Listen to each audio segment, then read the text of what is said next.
more I started researching and looking into it, I said, you know, hey, there's really no one to reach out to.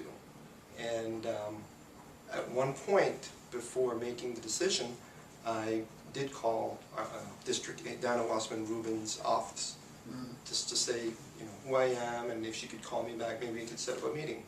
Never called me back, did no follow-up. And at that point I said, you know what, we need some change. This has to change. Our community needs better representation. I've been in the business environment for 26 years. I've represented major corporations. I've represented, you know, my church, for example, and did community work through them and helping the community. What church is that? Pines Baptist Church in Pembroke Pines. Okay. And I'm on their personnel and financial committee as a co-chair. And just realize that, you know, hey, this is an opportunity for me to get out and do what is right for the community. An honest person, bringing back ethics, mismanagement of public trust is out there, you know, to turn that around with my experience. And how have you been doing on the fundraising? You know, as a regular guy, it's been very difficult. Yeah. I don't have any major quote-unquote endorsers per se. No one knows who I am. And when I do reach out, they say, oh, you know, just leave it for the big guys. You shouldn't get involved. You know, you have no place in the. I've heard of all these different negativity. It's only driven me more to push harder. So back to answer the original question, friends, family, neighbors have been contributing, you know, this, you know, 25, 50, whatever. Had a few maximum donations. How much have you raised so far? And what have you budgeted to win the, you're in the primary, so you had two races. You had a primary and a G. Yeah, we call it G1 and G2. Okay. The G1, which I'll refer to, I would say probably about 10,000 would be the initial amount that I'm looking to raise in order to run an effective campaign. Initially, I was not expecting to be in a G1 race. However, as you know, I jumped in. Mr. Lopez, what's up with that? I always, let me be careful how I word myself. I say it's a spoiler. You know, the term is used, it's a spoiler. Yeah. It gives me an opportunity. I look at it from a positive perspective. It gives me an opportunity to run against someone, to see what it is in a race, so that I'll know that once I win and I go into the general election or G2, then I have some experience in how to, you know, canvass better, maybe what I did wrong. But are you saying you think that was to cause you to have to spend money in the primary and hurt your chances in the general? Not hurt the chances in the general, no, just, you know, just to distract you? A distraction, yeah. Oh. Yeah. So, which is have you fine. seen him campaigning at all? I have not met him or seen him or heard anything. Because I don't think we were able to get him. We were not able to reach him, yeah, as far as I know. So you budgeted 10,000, but you raised. I've raised close to 7. Okay. Right. So I'm close to the budget, and you know, it takes money to advertise. Of course, you know, when I went to different companies for printing, and I'm like, how much? Like, wow, okay, you know. So in the primary, I'm more strategically going after the registered Republicans. Say they call them like the super voters, and you know, that's a term I've learned out there. Knocking on the doors and reaching out to them. And before that, just to kind of talk about my petition process, I did do the petitions, even though I didn't make it. I lost by 133, you know, signatures, authorized signatures. They disqualified over 300 outside of the district, or citizens but non-registered voters. So that was kind of tough. So I'm really pushing on register to vote. You are a citizen, it's your right. Register. So I put that on my website on the first homepage. So create that awareness. You know, absentee ballots, the big thing this year. So reaching out to those folks also. So what would be your priorities if you were to get elected? If voters send you to the dais, what would be the issues that would interest you? Well, I know one of the biggest issues right now that's been talked about a lot is the budget. You know, how can we, as county commissioners, how can county commissioners do better on the budget process? you know, it doesn't take one person such as myself to make that decision. It's a cohesiveness of all 9 commissioners to talk about. I know that, you know, the decision.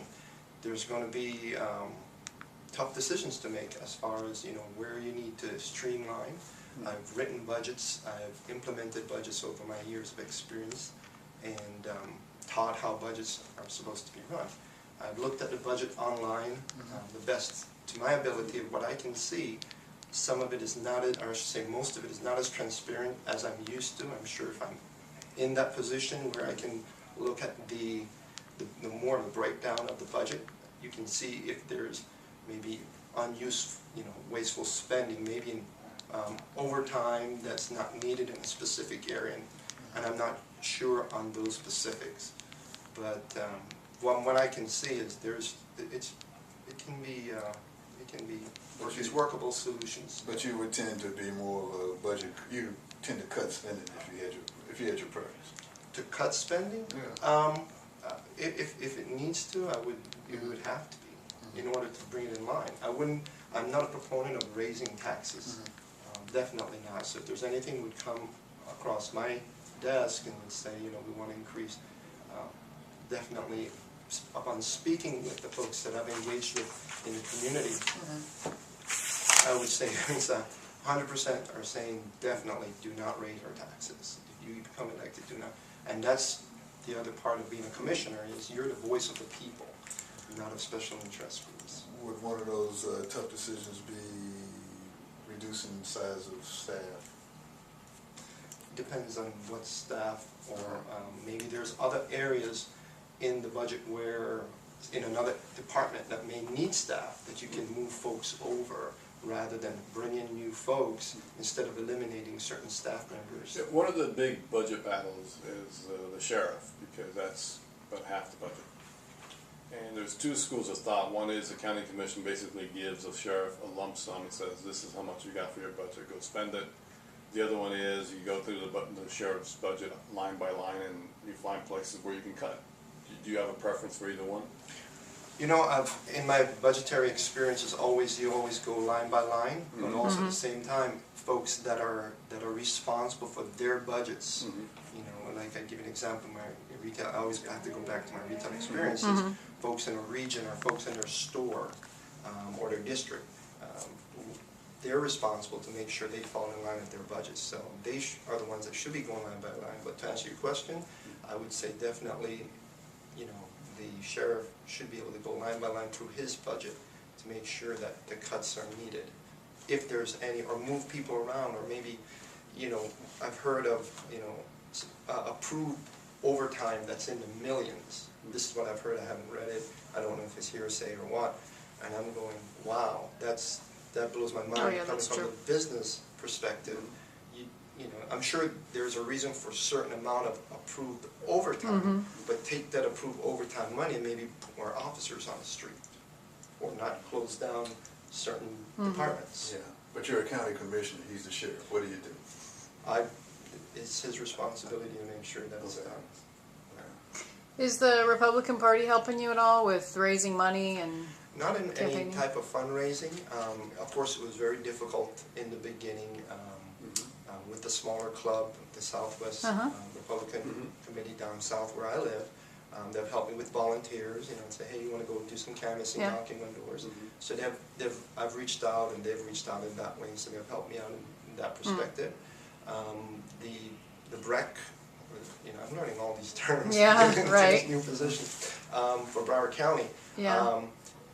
They've already told me that, you know, because I can't, you know, I'm going in a primary, they don't really support either one of us, and I can understand that. Yeah. And I said, you know, hey, you know, I've been here from the beginning, you know, when I first jumped into the race, and I've hit so many, you know, speed bumps, I call them speed bumps, and I've been very positive, and every time I get a negative, I always try to turn it around.